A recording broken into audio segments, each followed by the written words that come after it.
Recently, we talked about the best aspect cards in the first cycle of Marvel Champions, right? We recently did that video. Now we're gonna do cycle 2. Talk a bit about the player cards that you can find in Rise of Red Skull. You can find in the hero packs after that. We're not gonna be talking about the heroes themselves, but just the aspect cards and kind of breaking down my thoughts and feelings about each one. So let's go check them out. All right, so quick friendly reminder for those that don't remember. Cycle 2 is Rise of Red Skull. We're not gonna do anything with Kang because there's no cards in there for players.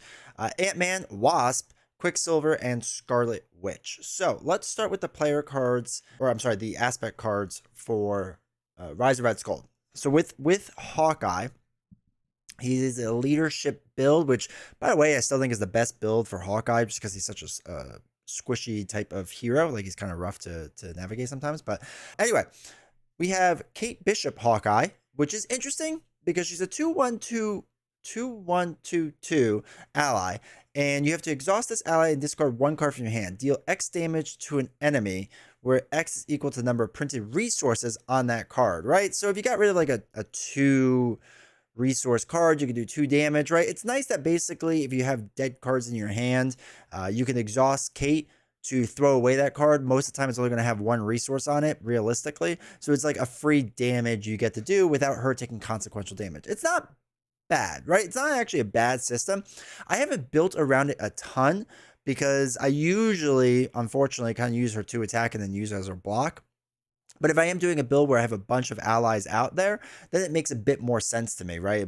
That I would want to keep her out there longer and longer and longer and just kind of ping off damage, especially if you're trying to knock off tough or just do exactly 1 damage somewhere. Or maybe you do have a 3 resource card and you're like, I have nothing to do with this card. Kate Bishop can do 3 damage with it. So, and maybe that works, right? Maybe the 3 resources are best spent that way. So it's not a bad card. I just haven't used it as much as I probably should. Black Knight I used a ton back in the day, and it's still good now. He's a 3/1/2/3 ally, and most importantly, his basic attacks gain piercing. So if you really build him out, right, do a Voltron build on Black Knight where you're trying to get plus attacks on him or whatever else, and you do cards to heal him up with like first aid, being able to pierce is huge because you don't need anything to ping that damage to get the tough off, right? He's going to be able to do his 2 damage or whatever modifiers you have on it to do more damage, and he's going to knock off the tough as well. This card was always good, but now it's worth even more in my opinion because Mutant Genesis, I mean, almost everything has tough on it. So you can get through that tough so much quicker and so much faster. It's really, really nice.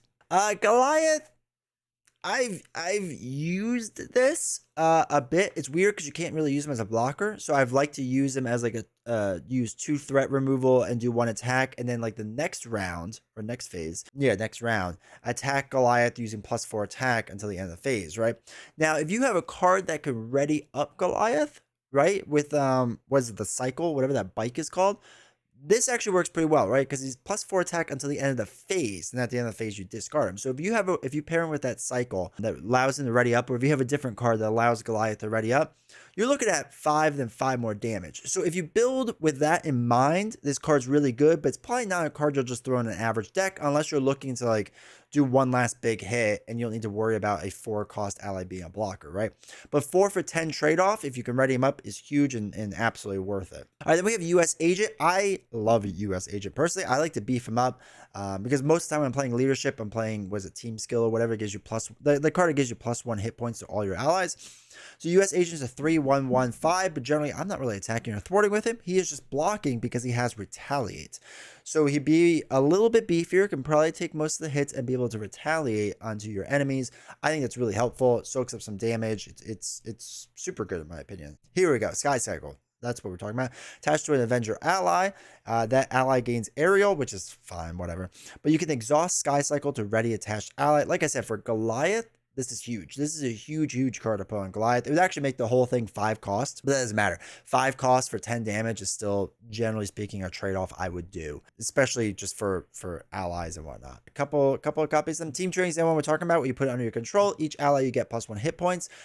Anytime I have any allies, I generally have this in my deck. When I'm playing leadership with other people, I like to have this in there too, to throw it under another player if they're running an ally type build. It doesn't have to be like focused just on the allies, but if they are at least planning to have like an ally out every single round or every other round or whatever, then I like this card to help out my teammates as well. Ready for action. Give an ally you control a tough status card.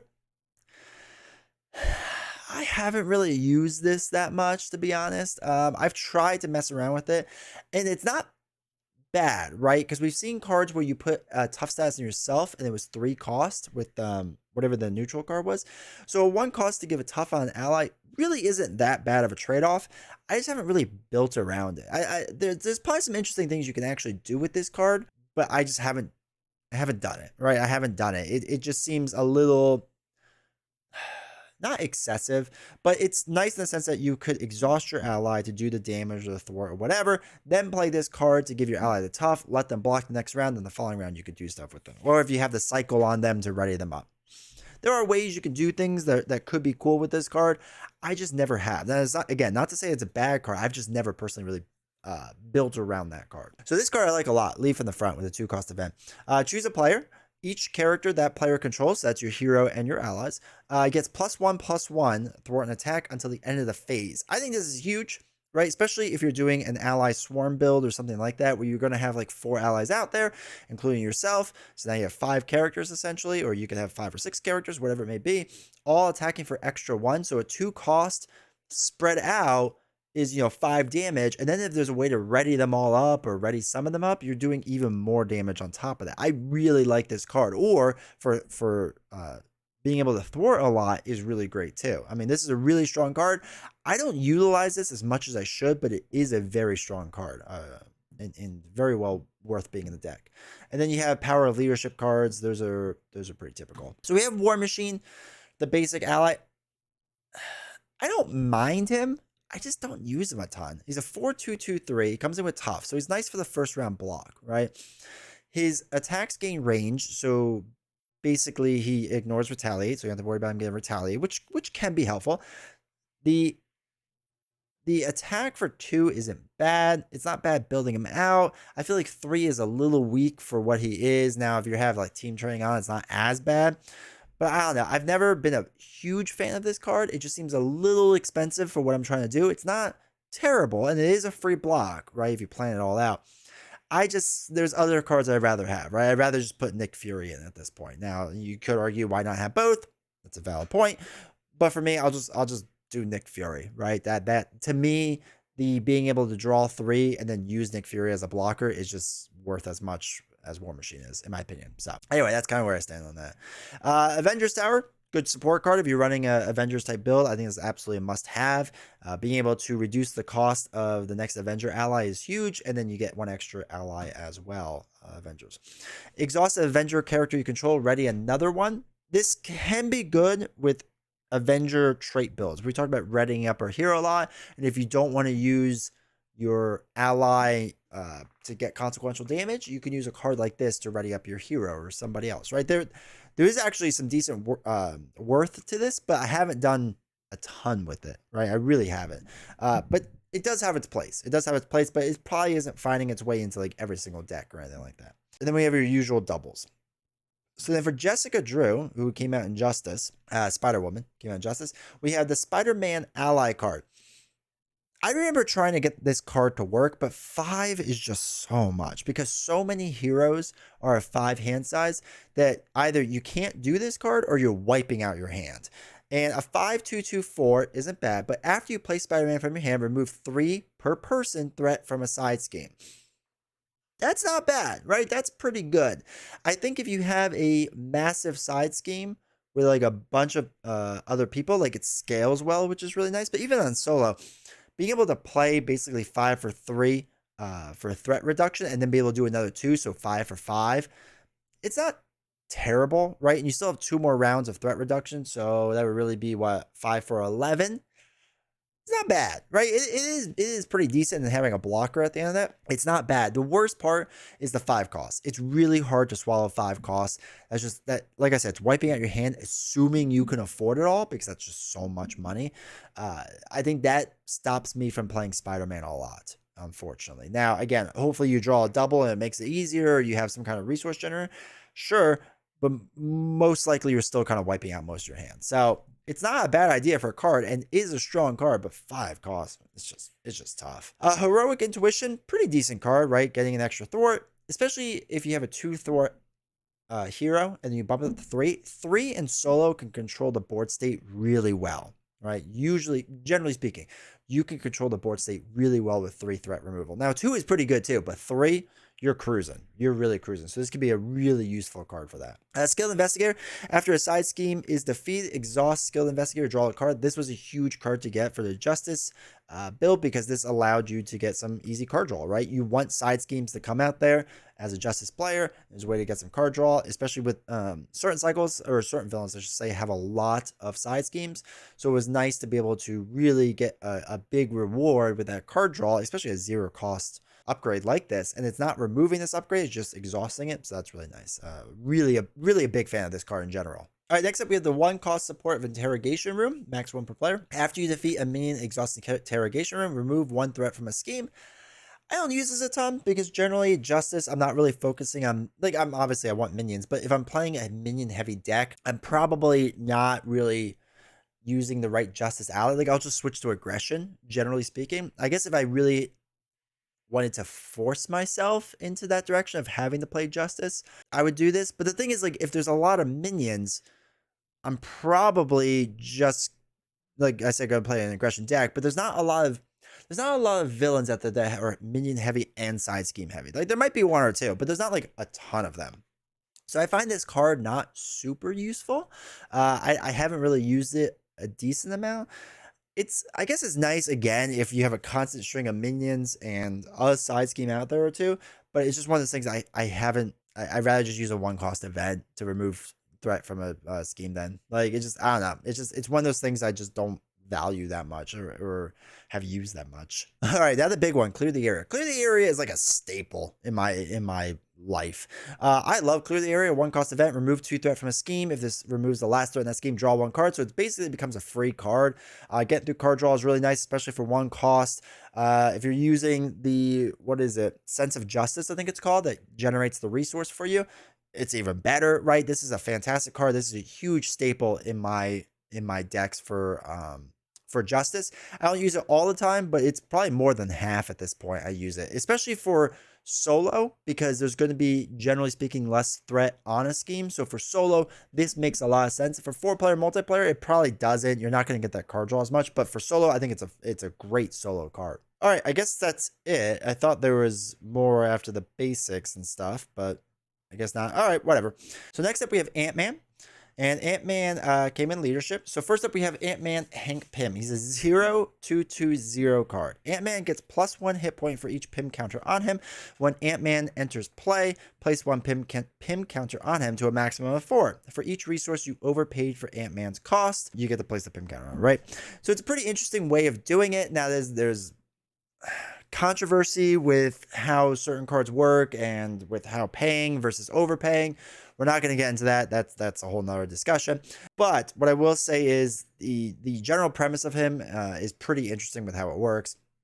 So anything that you use to pay for him will generate resources or generate life for him, right? Up to 4, which is really, really nice. And then if you have team trading, which we talked about already, you can actually just play him for free and he would come in with 1 life, right? Which is really nice. So you don't have to actually pay anything and you get like a free, either a completely free block or you get to do a free 2 thwart or 2 attack, right? There's also a nice option with him, just to keep that in mind if you have team training. All right, next up we have Giant Man, another 5 cost card, which is kind of an interesting card. I like the way they designed him. So Giant Man is a 5/2/2/4.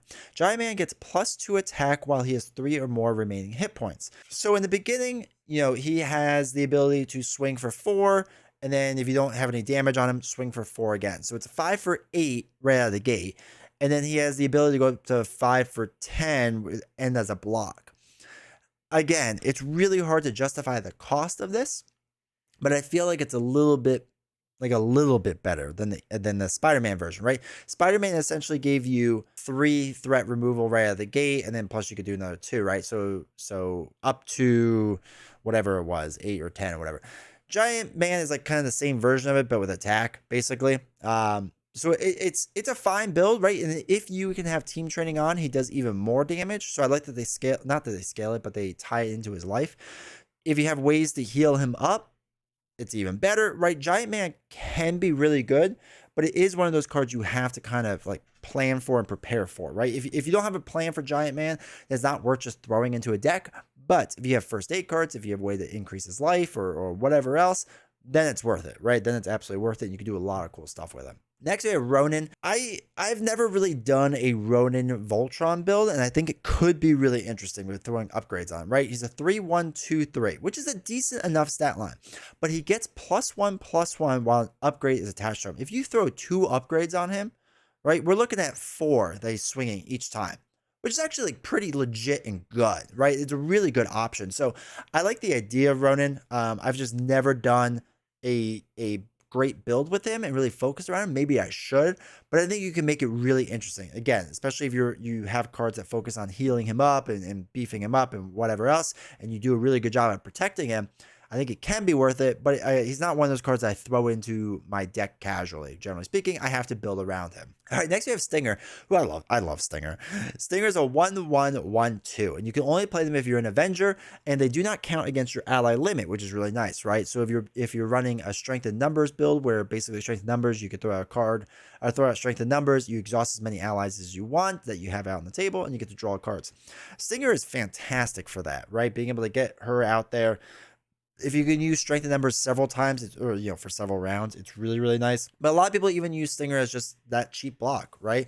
All right, 1 attack or 1 thwart reduction somewhere, and then they're an easy block moving forward for 1 cost. Not a bad trade-off. I like Stinger. Stinger's pretty good. All right, call for aid. Discard cards on the top of your deck until you discard an Avenger ally, then add that ally to your hand.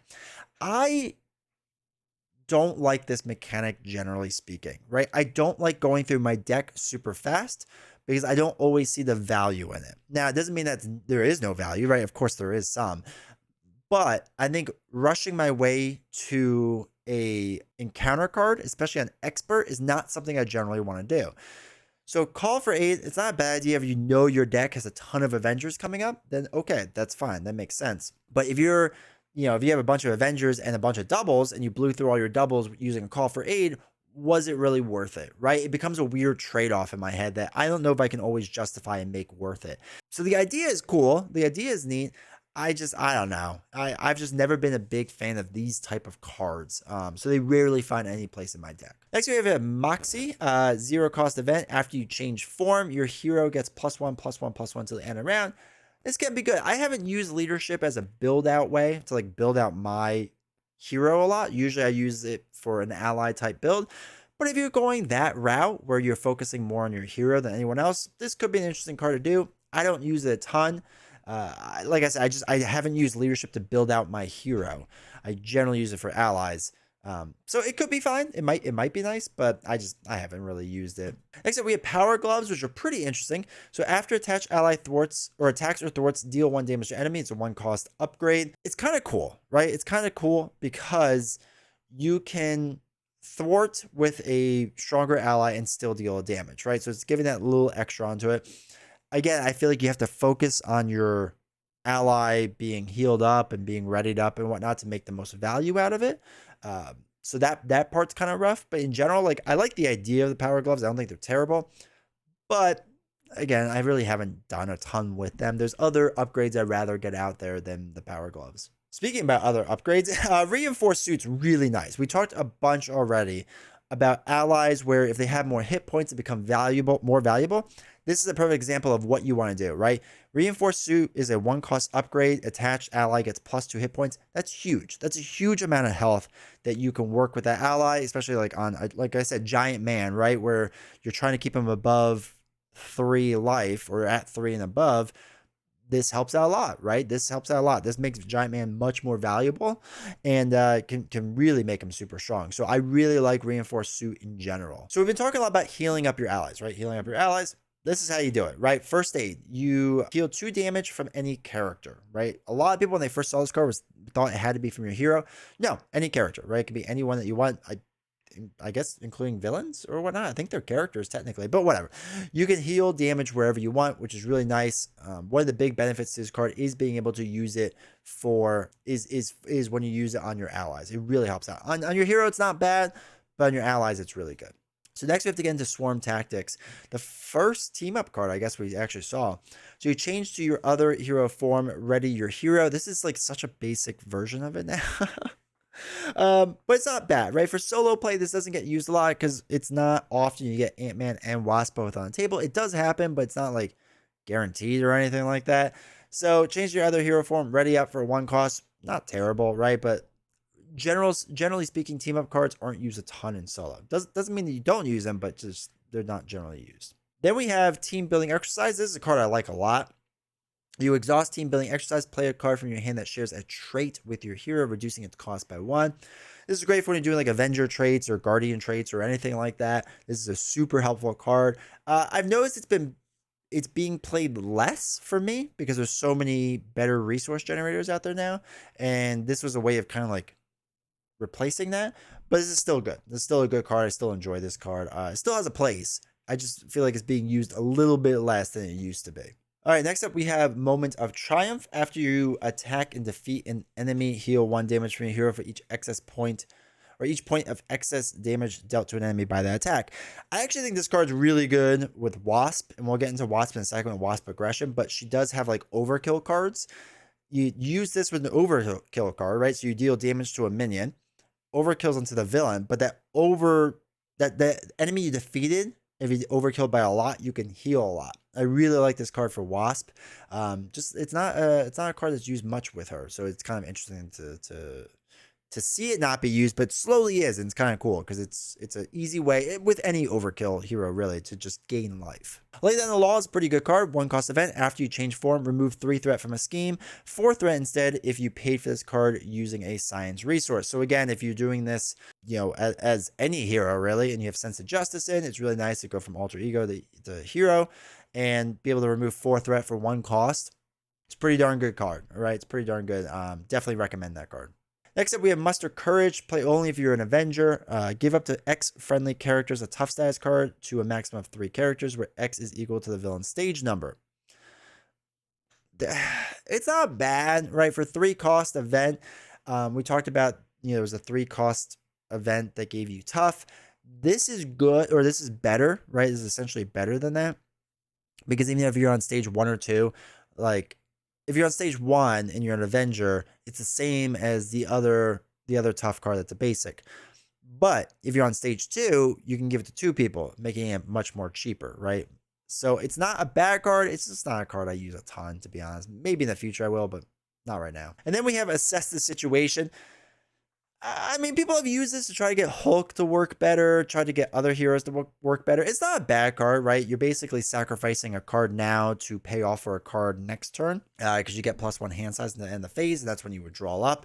So it's not a bad card, and I think for Hulk it works pretty decent. For small hand heroes, a lot of people like to use it to like get ready for the next round. It has its place. It's not terrible. I feel like I used it a lot in the beginning, and now I just don't use it nearly as much as I used to. All right, next up we have Wasp, who is one of my favorites, and probably one of the hero packs I recommend the most if you're just starting out and you don't know what hero pack to get. So let's dive in first to Thor, Jane Foster version, 4124 card. After you play Thor from your hand, deal 2 damage to the villain, 3 damage instead if you paid for this card using a fist resource. Huge, right? Absolutely huge. It's not an attack, and that's important for some of the keywords that are out there, but it is just straight up damage you're doing, which is really nice. Pretty strong card. I really like this card in general. All right, then we have Wasp, a 0130, and just kind of like the other Hank Pym particle one, when Wasp enters play, place 1 Pym counter to a maximum of 3 for each energy resource you overpaid for Wasp's cost. Now, what makes this kind of weird is that, generally speaking, with aggression decks, you're not going to have a ton of energy resources. It's not a big thing in most of the kits. Now, it can be. You could build around it. But it's kind of really nice that you could basically make her a 0, well, really be a 3. A 3/1/3/3 ally. It's pretty strong, right? It's not too bad. There's ways to beef up your aggression allies as well, and I think if you do that, it makes her really strong and really interesting. So I like Wasp aggression ally. I think she's pretty interesting. All right, Into the Fray, a 3 cost event, deals 6 damage to a minion for each point of excess damage. Remove 1 threat from the main scheme. This is them trying to help aggression because thwarting with aggression early on was really difficult, especially with what they were trying to make you do. This card helps a little bit. 3 for 6 damage is pretty good, especially Early on, minions only had like 2 or 3 life, so you're basically getting 3 cost was damaging or taking out a minion, plus was moving 3 threat or 4 threat or 2 threat, right? That's actually a pretty good trade-off for aggression. So it is a good card back in the day. Nowadays, as we're getting stronger and stronger, minions is not as good, but it still has its place, especially if you're playing older villains. And by villains, I mean minions, of course. All right, surprise attack. After you change form, deal 3 damage to an enemy. 4 of you use this card paying a fixed resource. 1 for 4. This is just like the Justice version of this card. It's good. It's a good card if you're changing form. Absolutely works well. I do like this card. It's not used a ton, but if I am planning a flipping type deck or with Ant-Man and Wasp, you just need to change between your 2 hero forms because it's still changing your form. Or if you have other cards that, change forms from their other flipping cards, we can get into them more later on. This is also worth it. So this card can be very valuable. Power Aggression or usual red double is a good enough card. Boot Camp is fine. It's a little expensive, I think. Boot Camp is a 3 cost support. You can play under one player, and each ally you control gets +1 attack. I think if you're playing multiplayer, this is better to put like under a leadership player where they're going to be boosting all their allies and they can get allies out easier. Then this card is worth more, in my opinion. Or if a leadership is really like helping you out, this is worth a lot more. It's not a bad card per se, but it's not a card I use a ton because in solo, it's just expensive. You have to get it out there early on. And you really have to have your aggression deck focused on getting allies out there constantly. And generally, I don't have that with aggression decks. Now, maybe if you were doing that type of build, it works fine, but I don't do that a ton personally. So this isn't super worth it, in my opinion. Lion Weight is a pretty interesting card with a 1 cost upgrade. After a minion engages you, discard Lion Weight and deal 3 damage to that minion. Again, early game, this is actually really useful because a lot of minions have less than 3 life. And this is a lot of damage to do, right? 1 for 3 damage, and basically it's to prepare ahead of time, which is really nice, right? It can be a really nice card. It's not one I've used a ton, but there is a place for it, especially I think if you're playing as an aggression type against minions and they have 3 or fewer life, then you could do that much damage and knock them out right away without having to worry about anything. It's really nice as long as you're on your hero side. That is important, unlike Hawkeye Ally, which it doesn't matter as long as Hawkeye Ally is out there. It just pings 2 damage. So, all right, time to talk about Ironheart Basic Ally. Probably one of the most used cards out there, and this is one of the reasons I recommend the Wasp hero pack is because of this card. It's a 2/1/1/2, which doesn't sound that great, but after you play Ironheart from your hand, you draw 1 card, effectively making a 1/1/1/2. This is huge, right? Especially if you have a double. This is a crazy good card. It's really nice to be able to do a 1 thwart or 1 attack, take the 1 damage, and then get a cheap block in, right? And you're drawing more cards. Card draw is king in general.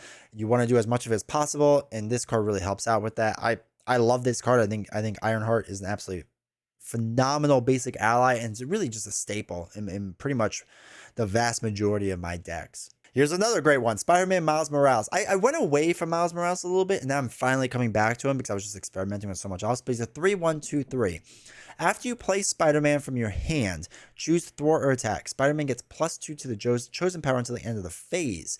Again, if you have a way to ready him up, it's even better, but even if you don't, he's coming out swinging 4 or removing 3 threat on 3 costs. That's huge, right? Use him twice in a row.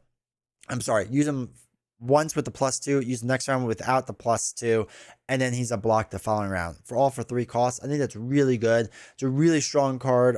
Miles is a staple, I think, in a lot of people's decks. Like I said, I kind of got away from him for a little bit, and then now I've slowly come back to him because it is a very powerful card. Swarm Tactics, we already talked about. It's the team-up card. It isn't used a ton. And then we have our normal doubles, which is nothing special. Then we have the card that might have broken the game. You see, the thing is with basic cards, they were kind of meant to be supplemental, right? And maybe they were a little more expensive because they were pretty good, right? You look at Avengers Mansion, 4 costs, yeah, but it pays itself off in the long run. If you look at Helicarrier, right? Kind of expensive, but can pay itself off, right? All these different cards. Power and All of Us kind of broke a lot of that cost curve where I felt like these basic cards were supposed to be expensive because they weren't supposed to be cards you actually built around.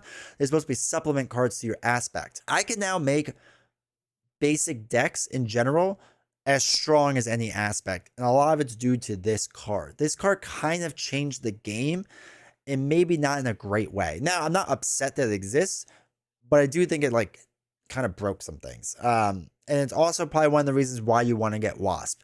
There are a lot of good basic cards out there. Be able to throw this in there is huge. Even if you don't have a ton of basic cards in your deck, having an extra wild resource doesn't always hurt. There's a lot you can do with this card. This card is bonkers good for what it is, right? It really is. So another reason to get Wasp is because of this card, which did help kind of make the game a bit easier. Because I don't think basic cards were meant to be played that easily. All right, here's another one that was a huge card when it first came out, and that is the 3-cost support of Queen Carrier. So it can only be done on Avenger. You'll see a lot of cards like this moving forward, kind of the same exact thing, where it's a resource generator. You exhaust this card, generate a wild resource. Absolutely huge. Becomes a staple in a lot of decks. And it switches with traits too, right? I believe the Guardians have their version, and then X-Men definitely have their version, right? This is a card that's used a ton, or variants of this card are used a ton. Running Interference, I don't use a ton. It's not a bad card, but it's a 2-cost thwart event. Remove 2 threat from the main scheme. Remove X additional threat from the main scheme equal to 3, where it's the villain's stage number. Again, if I'm on stage 3, generally speaking, I'm just focusing on the villain, so I'm not really worried about removing threat from something else, unless I'm doing a scenario where the goal is to remove the threat. Then maybe this finds a place, as long as I'm an Avenger. But it's not a card I've really used that much, or really, I really haven't used this card that much. It's not a bad card, but just not for me. All right, All for One's a 2-cost event. Deal 3 damage to your enemy. Exhaust any number of Avengers characters you control. Deal 1 additional damage to the enemy for each character exhausted this way. This can be good, right? Because it allows your allies to basically exhaust and do damage without taking the consequential damage, which is really nice. It already is a 2 for 3 card, so it can be good, right? This can be really strong. If you have 4 allies out there, I mean, you're looking at a 2 for 7 card.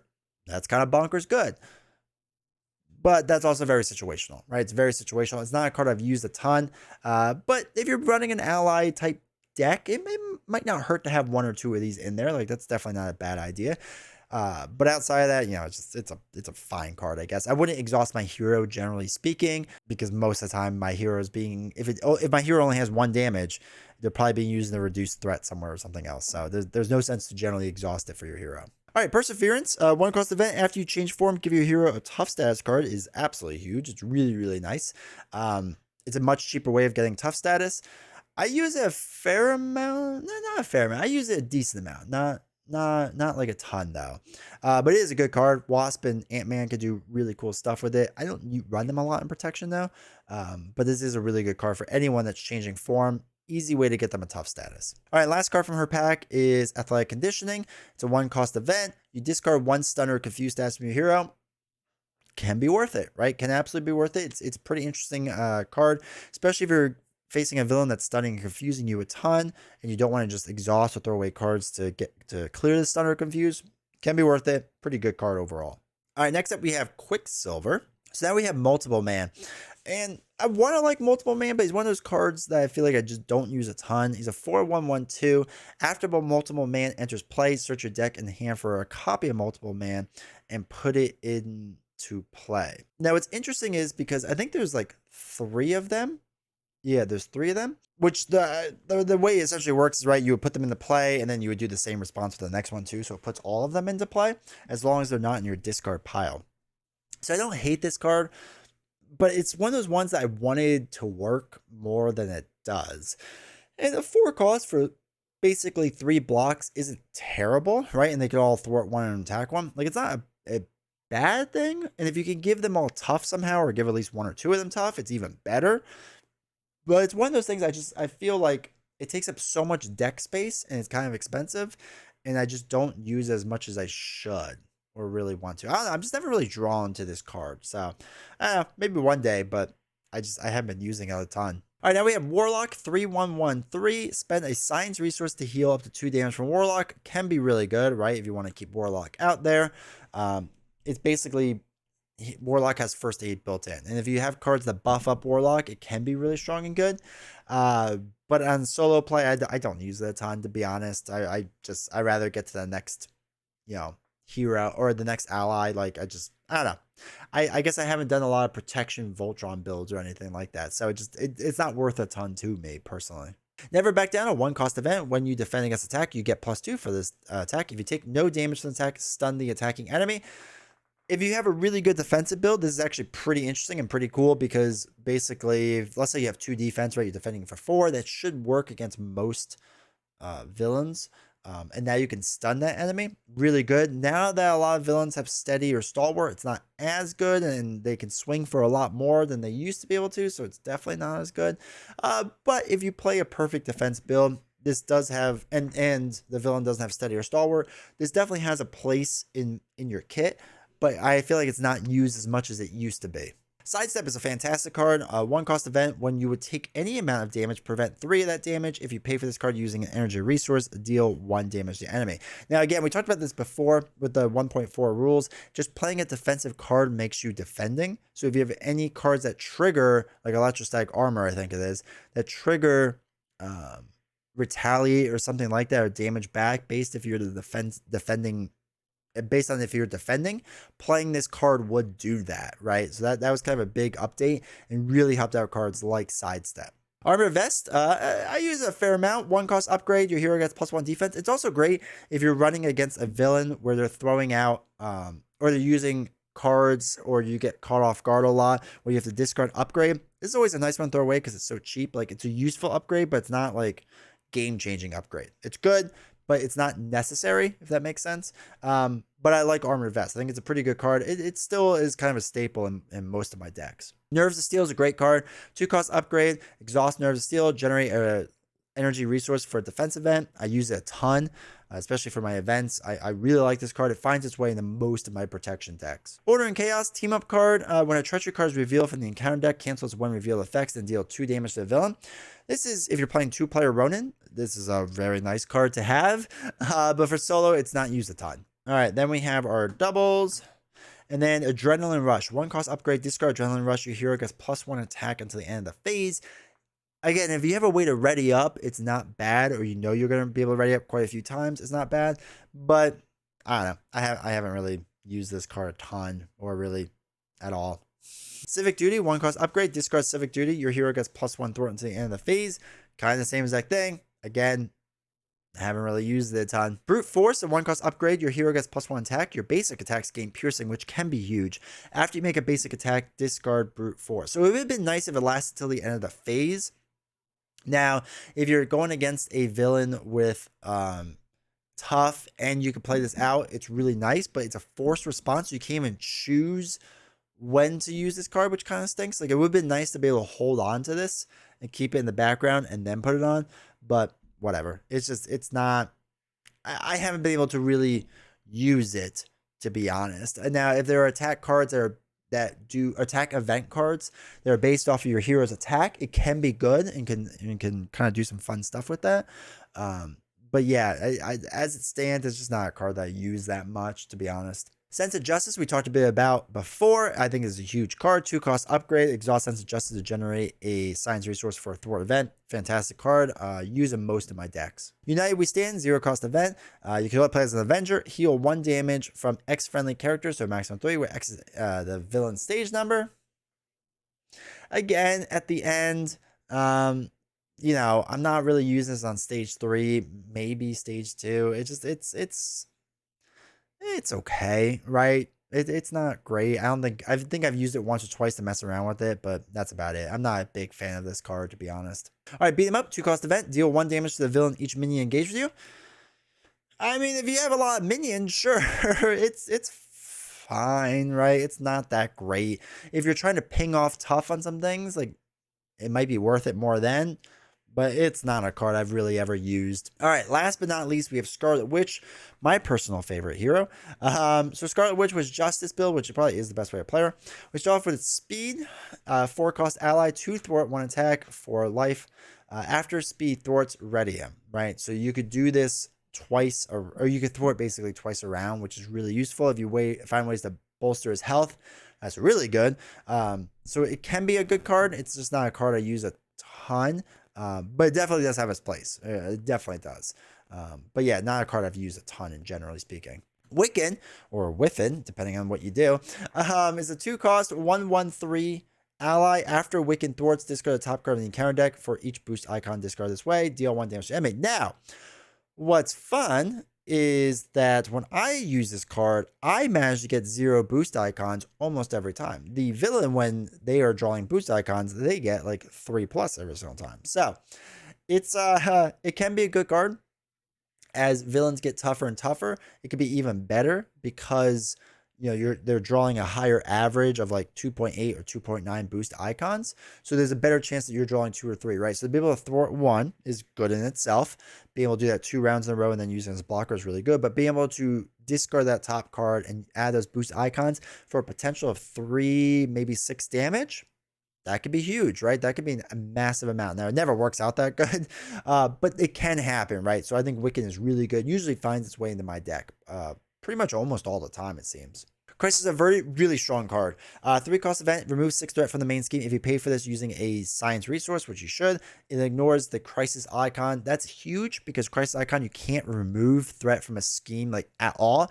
This allows you to get around it. And even if there isn't a crisis icon there, 6 threat removal for solo is a game changer, right? Like if the main scheme or some other schemes getting kind of out of control, or really the main scheme, sorry, you can only use it on the main scheme, but the main scheme is starting to get out of control. This like levels it back down, right? Makes it completely like just a normal game again. I love this card. If I know I'm not going to be able to keep the main scheme in check or have to deal with a lot of side schemes, because 3 for 6, like it's such a big time card. I really like this card. It's not in every single deck, but it definitely has its place. All right, multitasking is like clear the area. I like this card a lot for solo. And the reason being is because it doesn't scale. So a 1-cost, if you pay for a science resource using like Sense of Justice, remove 2 threat from a scheme. If you pay for this card using a science resource, remove 2 threat from a different scheme. There are a lot of side schemes out there nowadays. So 1 for 4, essentially, kind of threat removal is really strong. Again, you have to use this card if you know there's going to be a side scheme out there. But it is a really strong card. It's really, really good to be able to remove from 2 places. And for solo, it's fantastic because the amount of scheme or the amount of threat on a scheme is going to be generally lower than a multiplayer game. All right, 1-cost event, Swift Retribution. The villain's schemes deal 4 damage to the villain. I mean, this is one of those cards I'm using as a last ditch effort, right? If like the villain's right near the end and their scheming is just going to make it go to the next stage, and I don't really care, and 4 damage is going to cause for the win, sure, right? But it's not a card I really use a ton. It kind of has its place, but I don't use it a ton, but it's fine. It's fine. I think it's a very specialty card, but it's not one I would, like I said, I wouldn't include in all my decks. So Turn the Tide, 0-cost event. After your hero thwarts and removes all threat from a scheme, deal 3 damage to enemy. This can be really strong, right? Especially in solo, where you're doing the amount of threat on the scheme is much lower, so it should be more manageable. Being able to get it down to 0, dealing 3 damage to enemy, absolutely huge. Strong card, 0 for 3 costs. Yes, please, every single time. Like this card a lot, as long as you can keep that scheme down at 0 and like let it bounce around, right? As long as you can do that, this card's golden. And Heroic Intuition, I think we've already talked about. 2-cost upgrade. Yeah, I use it a fair amount. It's a pretty good card. Order and Chaos, the team up card we already talked about. Really good for a 2-player. Great for Ronin. Spiritual Meditation is a massive card. Massive, massive card. 0-cost event can only be used for Mystics, and this helped Mystics a lot. So you can draw 2 cards and choose and discard 1 card from your hand. So it doesn't have to be from the 2 drawn. So if you already had a bad card in there and you draw 2 great cards, get rid of something else. I love this card. It's really strong. It's just getting to your more powerful cards when you're ready is super useful, super great. This gets put in basically every Mystic deck, for sure. Gets put in. All right, then we have our doubles, which pretty much get put in every single hand. All right, Browbeat. Browbeat is a 2-cost event. You can only do it with an Avenger. Deal 2 damage to a villain. Deal X additional damage to the villain to a maximum 3, depending on stage number. Again, as you can tell, I'm not a huge fan of these stage number cards. This one's not bad because if I'm on stage 3, I'm generally trying to win the game, right? So 2 for 5 isn't terrible, right? Like it's not bad. And there are cards that make this even better later on. We won't get into too much right yet. So it can be really good. But this I feel like is the best when I have all of them, because again, at the end of the game when I'm on stage 3, I'm basically going for the win. I'm not trying to manage the board state anymore. I'm just trying to win the game, and this card at least helps me get there. Last Stand, 0 cost event. When an ally you control attacks, it gets +3 for his attack. After the attack resolves, discard this ally. I tried to make this work more, but generally I like my allies as blockers. So again, it's not bad if we're going all out at the very end of the game. Then yes, it's worth it. But as far as like use throughout the game, not really. So I might throw 1 or 2 in my deck if that's what my strategy is, to just kind of go for it at the end. But it's not a card I use all the time or anything like that. Bait and Switch, 1 cost event. The villain attacks you, remove 4 threat from the main scheme. This has been pretty nice because protection, as we've seen, has a decent amount of ways to get either allies out there or put tough status on different things. So if you have a tough status on, this card's fantastic. Being able to do a one cost for 4 threat removal can be really strong as long as you have that cheap blocker out there or you have a tough status. I think this is worth it, especially for protection, where protection always kind of struggled a bit with working on the amount of threat on a scheme, or the main scheme, I should say. This helped control that a bit. It would have been nice if you could have done 4 threat from any scheme, but at least it's something. And like I said, it helps out a little bit. All right, Recuperation, 2 cost event. Heal damage from your alter ego equal to your recovery. For like Wolverine that has a 5 cost recovery, yeah, this is worth it. Overall, this doesn't really get used though that much. It just doesn't. It does have its place, sure. You can make it work, but it just generally doesn't get used a ton. All right, let's say you're watching this video and you realize, wait, I never saw the first one of this. I should probably do that. It's right here. Make sure to check it out. It was a pretty fun video to put together. We don't do the core box, but we do all the other hero packs. And if you like this video, do me a huge favor, hit like, hit subscribe. That stuff really helps out. And I'll see you all next time.